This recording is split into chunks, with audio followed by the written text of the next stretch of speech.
Hello everyone, welcome again to my channel. तो आज हम एनसीईआरटी क्लास 3 के चैप्टर नंबर 12 को पढ़ेंगे, जो कि ईवीएस का चैप्टर नंबर 12 है। इसका नाम है काम अपने अपने। तो इस चैप्टर में अलग अलग तरह के काम और उनको कौन करता है, उसके लिए कौन कौन से पद हैं, इसके बारे में चर्चा की गई है। तो चलिए देखते हैं। अब यहीं पे इस चित्र में आप देख लो कि यहाँ पर कुछ यहाँ पे बच्चे हैं जो स्कूल जा रहे हैं। कोई महिला है जो स्कूटी से जा रही हैं और यहाँ पे एक महिला बैठ कर के सब्जी बेच रही है। एक छोटा सा बच्चा है जो यहाँ पर चाय दे रहा है और यहाँ पर चाय बनाने वाले की दुकान है। ये महिला है जो कहीं ऑफिस जा रही है। फिर यहाँ पर कोई कार चला रहा है। फिर ये कोई घर बना रहा है और यहाँ पर उसकी में मज़दूरी का काम ये कर रहा है। फिर यहाँ पर कोई है जो झाड़ू लगा रहा है और ये डाकघर है। तो ऐसे करके इस चित्र में कुछ चीज़ें दिखाई गई हैं और जिसके माध्यम से हम बच्चे से पूछ सकते हैं कि आपने क्या कभी ऐसा देखा है और आपके घर में क्या कौन कौन से काम बँटे हुए हैं, कौन कौन करता है। फिर यहाँ दिया है कि रोज़ की तरह बलबीर नाश्ता कर के पहुँच गया चाय की दुकान पर। आज उसके साथ गांव में आया उसका भाई सतविंदर भी था। चाय वाले ने चाय पकड़ाते हुए कहा, लो अखबार भी पढ़ो। आप यहाँ दिन भर समय कैसे काटते हो? बैठे बैठे ऊब नहीं जाते? सतविंदर ने पूछा। तो यहाँ पर आप देखो कि ये रहा ये दोनों भाई और यहाँ पर इनको चाय दी जा रही है और साथ में ये अखबार भी है। फिर एक और चित्र बना है। यहाँ पर ये दिखाया गया है कि जो बच्चे भाग कर आ रहे थे स्कूल के लिए, वो स्कूल में पहुँच गए हैं। फिर हॉस्पिटल का भी चित्र दिया गया है। फिर एक ऊँट है, उसको एक महिला चला रही है। तो अरे समय तो यूँ निकल जाता है, पता ही नहीं चलता। वहाँ देखो बच्चों को रोज़ की तरह स्कूल पहुँचने में देर हो गई है, भाग रहे हैं सब। वह मैडम भी आज देर से आई हैं। अरे लगता है उनकी सैंडल टूट गई है। अब जा रही हैं जग्गू भाई के पास सैंडल ठीक करवाने। अच्छा है जग्गू की सुबह सुबह कमाई हो गई। तो यहाँ पे कोई जग्गू भाई हैं जो वहाँ पर पहले चित्र में दिखाया गया था कि एक मोची हैं, वही जग्गू भाई हैं। यहाँ पे ये मैडम है, उनकी सैंडल टूट गई है। अब ऊपर वाले चित्र में ये दिया है कि एक यहाँ पर जग्गू भाई हैं जो कि सैंडल सिलने का काम करते हैं, जिसे हम मोची कहते हैं। फिर यहाँ पर शिक्षकों के लिए दिया है कि पाठ में पढ़ने से पहले यदि बच्चों को ध्यान से चित्र देखने को समझने का मौका दिया जाए तो उनमें चित्र अवलोकन का कौशल विकसित होगा। तो इससे बच्चों में अवलोकन का कौशल विकसित हो जाएगा। फिर दिया है वहाँ चंपा बैठी है अपनी फूलों की टोकरी सजाकर। पोस्ट ऑफिस में काम करने वाली मैडम रोज़ सुबह उससे फूल खरीदती हैं। ट्रक में सामान आ रहा है। मकान का काम फिर से शुरू हो गया है। मज़दूर भी फिर से दिन भर काम में लगे रहेंगे। उधर अस्पताल की तरफ देखो, डॉक्टर और नर्स साथ साथ आ रहे हैं। उस रामुलू को देखो, फल के ठेले के साथ आजकल वह चिन्नम्मा को भी अपने साथ साथ काम पर लाता है। तो कहाँ पर थे हम? चिन्नम्मा को भी साथ साथ में लेकर के आता है। चिन्नम्मा दौड़कर फल पहुँचाती है, पैसे इकट्ठे करती है। वहाँ नाई अपनी दुकान खोलकर हजामत करने के लिए तैयार बैठे हैं। तो ये सारी चीज़ें चित्र में ही दी गई हैं कि आप देखिए यहाँ पर एक नाई है। यहाँ पर देखिए ये नाई है, ये बाल बनाते हैं इसलिए इन्हें नाई बोलते हैं हम। और यहाँ पर ये बच्चे जो हैं जिनके बारे में ज़िक्र हो रहा है, खेलते हैं, वो आकर यहाँ पर खेलते हैं।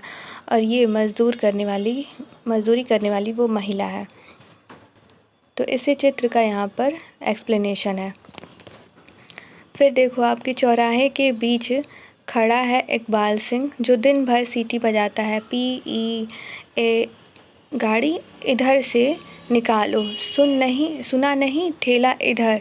इतना कहकर बलबीर ने चाय का खाली कप रखा और चल दिया पास की दुकान की तरफ। एक्टिंग करके दिखाओ किसी चौराहे पर हाट बाज़ार में लोग क्या क्या कर रहे होते हैं। तो बच्चों से हम पूछ सकते हैं कि आपने कभी चौराहे पर देखा है, मार्केट में लोग बाज़ार में क्या क्या करते हैं, वैसी एक्टिंग करके आप दिखाओ। फिर यहाँ पर चित्र से ही जुड़ी हुई कुछ चीज़ें दी गई हैं कि अब ध्यान से चित्र देखकर लिखो कि क्या क्या काम हो रहा है। तुम्हारे घर के आसपास में होने वाले कोई 5 काम लिखो। इन काम करने वाले को क्या कहते हैं और उनके काम के सामने लिखो। तो 5 काम लिखना है बच्चों को अगर उनके आसपास घर के कुछ काम हो रहा है, जैसे कि सुबह में रोज़ झाड़ू लगाने वाले आते हैं, कूड़ा उठाने वाले आते हैं, तो उनको हम लिख सकते हैं। फिर अखबार देने के लिए भी कोई आता है। फिर अगर घर में किसी के यहाँ उनका घर या मकान बन रहा हो तो उसके भी काम को हम लिख सकते हैं। फिर यदि दूध देने वाला आता है तो उसका भी एक काम है। चिट्ठी देने वाला आता है तो वो भी एक काम है। तो ये सारी चीज़ें लिख सकते हैं। काम क्या कहलाते हैं? स्कूटर, कार ठीक करना, ये क्या कहलाता है? मैकेनिक का काम। तो ऐसे कुछ काम हैं जो लिख सकते हैं यहाँ पर। पहले चित्र में कुछ इमारतें दिखाई गई हैं। यहाँ उन इमारतों के नाम पर लाल रंग से गोला बनाओ। अब इनमें से तुम्हारे आसपास जो इमारतें हैं उन पर हरे या किसी और रंग से गोला बनाओ। जैसे डाकघर है।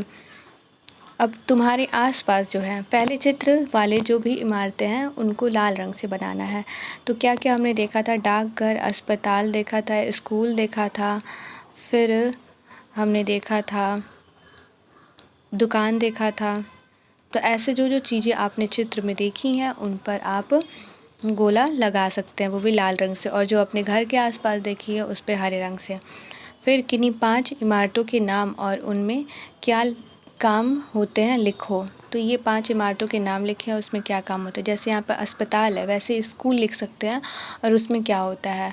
फिर हम लिख सकते हैं डाकघर, उसमें क्या होता है। बैंक लिख सकते हैं, उसमें क्या होता है। तो ऐसे करके कुछ जगहों के नाम लिख सकते हैं। फिर तुमने चित्र में देखा कि नई इमारत बनाने के लिए बहुत सारे लोग एक साथ काम करते हैं। स्कूल भी ऐसी जगह है जहाँ कई लोग काम करते हैं। लिखो स्कूल में क्या क्या काम होते हैं। जैसे कि स्कूल में आपकी कोई क्लास टीचर होगी, फिर प्रिंसिपल होंगे कोई, उनका काम होता होगा कुछ और, क्लास टीचर का कुछ और। फिर जो टीचर अलग अलग सब्जेक्ट पढ़ाते हैं उनके काम, कंप्यूटर वाले टीचर होते होंगे उनके अलग काम, पीटी वाले टीचर होते होंगे उनके अलग काम होते होंगे। फिर जो चपरासी होते हैं उनके भी अलग अलग काम होते हैं। फिर क्या चित्र में ऐसे डांस टीचर, संगीत टीचर, बहुत सारे अलग अलग तरह के टीचर हैं, उनके अलग अलग काम होते हैं। क्या चित्र में ऐसे बच्चे भी हैं जो स्कूल नहीं जा रहे हैं, वे क्या कर रहे हैं? तो हाँ, ऊपर दिया गया है एक बच्चा है छोटा सा, वो चाय सर्व कर रहा है, तो वो स्कूल नहीं जा रहा है। तो यहाँ पर दिया गया है कि वो काम कर रहा है, जो कि बाल मजदूरी अलाउ नहीं है, बच्चों से काम करवाना नहीं है। और शिक्षा नीति में ऐसा दिया गया है कि बच्चों से काम नहीं करवाना है, जो कि 6 से लेकर 14 वर्ष तक के बच्चे हैं। फिर और कुछ बच्चे हैं जो मज़दूरों के बच्चे हैं, वो स्कूल नहीं जा रहे हैं, वो आसपास अपनी जो माँ हैं जहाँ पर वो काम करने जाती हैं वहीं पे वे खेलते हैं। तो ये भी चित्र में दिखाया गया है। तो बच्चों से हम बता सकते हैं कि आप देखो यहाँ पे इन लोगों को काम करना पड़ रहा है, स्कूल नहीं जा रहे और आप आ रहे हो स्कूल, तो अच्छे से पढ़ाई करो ताकि आप बड़े होकर के ऐसे लोगों की मदद कर सको, ताकि ये लोग भी स्कूल जा सकें। फिर घर का काम, दीपाली भी ऐसी ही एक लड़की है जो स्कूल नहीं जाती। आओ उसके बारे में जानें। दीपाली अपने भाई बहनों में सबसे बड़ी है। उसके पिताजी सब्जी की रेहड़ी लगाते हैं। वे सुबह 4 बजे ही मंडी चले जाते हैं। उसकी माँ लोगों के घर बर्तन साफ़ करती है, वह भी सुबह जल्दी घर से चली जाती है। दीपाली अपने भाई बहनों के लिए खाना बनाती है। घर की सफाई के साथ साथ वह बर्तन भी मांजती है। उसे रेडियो सुनने का बहुत शौक़ है। काम करते समय वह साथ साथ गाने भी सुनती रहती है। काम ख़त्म करके वह अपने छोटे भाई राजू को पिताजी की रेहड़ी पर छोड़ती है, फिर अपनी छोटी बहनों सुमन और शीला को स्कूल ले जाती है। उसके बाद दीपाली अपनी माँ के साथ काम में हाथ बटाती है। दोपहर को वह अपने भाई बहनों को घर लाती है। शाम को वह सभी बच्चों के साथ गली में खेलती है। शाम ढलने पर उसकी माँ घर आती हैं। दीपाली खाना पकाने में माँ की मदद करती है। उसके पिताजी देर रात को ही घर लौटते हैं। दीपाली रात को बिस्तर पर लेट कर अपनी बहनों की स्कूल की किताबें पढ़ती है। वह भी तो तीसरी कक्षा तक पढ़ी है। 3 साल पहले जब उसका छोटा भाई पैदा हुआ तब से दीपाली को घर पर रहना पड़ा उसका ध्यान रखने के लिए। वह फिर आगे नहीं पढ़ पाए। दीपाली को लगता है कि किताबें पढ़ने से उसकी दिन भर की थकावट दूर हो जाती है। शायद आज भी उसे मौका मिले तो वह स्कूल जाना चाहेगी। अब दीपाली ने स्कूल में दाखिला वापस ले लिया है और स्कूल भी अब वह रोज़ जाती है। तो बताओ, दीपाली को कुछ दिनों के लिए अपनी पढ़ाई छोड़नी पड़ी थी क्योंकि उसका एक छोटा भाई पैदा हो गया था और उसकी देखभाल करने के लिए, मम्मी की मदद करने के लिए उसको अपनी पढ़ाई बीच में छोड़नी पड़ी थी। लेकिन अब खुशी की बात यह है कि अब वो फिर से स्कूल अपना ज्वाइन कर ली है। दीपाली अपने घर के क्या क्या काम करती है, तो आपने जो भी स्टोरी में सुना है वो आप लिख सकते हैं। फिर क्या तुम भी अपने घर के काम करते हो? यदि हाँ तो कौन कौन से? क्या तुम घर के काम के अलावा कोई और काम भी करते हो क्या? नीचे कुछ काम लिखे हैं, तुम ये काम जिस समय करते हो घड़ी में दिखाओ। तो देखो, सुबह उठते हो कितने बजे, स्कूल जाते हो वो भी इसमें दिखाना है, स्कूल से आते कब हो, घर में पढ़ाई करने बैठते हो कब, खेलने जाते हो कब, रात को कब सोते हो। तो इससे बच्चे अपना रूटीन समझ पाएंगे कि वो कब क्या करते हैं और कहाँ कितना समय बर्बाद होता है उनका, और वो कितना देर पढ़ते हैं, कितना देर खेल पाते हैं। फिर तुम्हारे परिवार के कौन कौन से लोग घर के काम करते हैं, वे क्या क्या काम करते हैं, तालिका में भरो। तो परिवार के लोग क्या क्या काम करते हैं, तुम्हारे परिवार के कौन कौन से लोग पैसा कमाने के लिए काम करते हैं, परिवार के लोग और क्या क्या काम करते हैं पैसा कमाने के लिए। फिर दिया है कि तुम्हारे परिवार में कौन कौन से लोग ऐसे हैं जो काम करते हैं पर उन्हें पैसा नहीं मिलता है। जैसे सबसे बड़ा एग्ज़ाम्पल तो परिवार में सबकी माँ है जो कि इतना सारा काम करती हैं लेकिन उसके लिए उन्हें बिल्कुल भी पैसा नहीं मिलता है। फिर यहाँ दिया है दादी भी हैं, बहनें भी हैं, जो भी बहुत सारे काम होते हैं घर के वो करती हैं लेकिन इसके लिए कोई पैसा नहीं मिलता है उन्हें।